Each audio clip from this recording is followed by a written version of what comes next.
ببونه پنج حزیران جی روژا جیهانی جینگه و بارمانجا پیشخستنا هشمندیا جینگه دناوا ولاتیان دا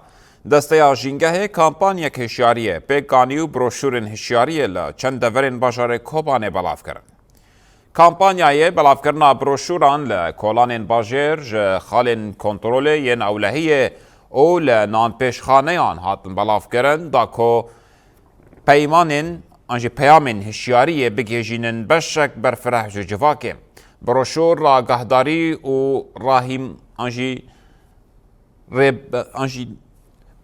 ملاحظات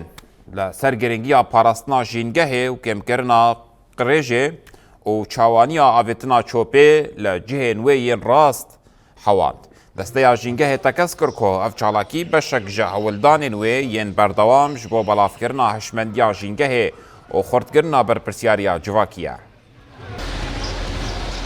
من شوفه اوه که هر کس کانو به در دور خواه پاقش بکه باشاری من پاقش بکه به بلدیه را ببنه آلیکار شارداریه را ذاتن به فتره داویه دامدنر نانو شرجی چی بو انو هر کس دور پاقشیه کده هم تخوازن مثلا رحی ملت و گرینن انو که هر کس در دور خواه پاقش بکه به پاقش بونه ذاتن نخواشی چه نابن گمارو قریشی دیلی نکنه خاشی چه ببن نفش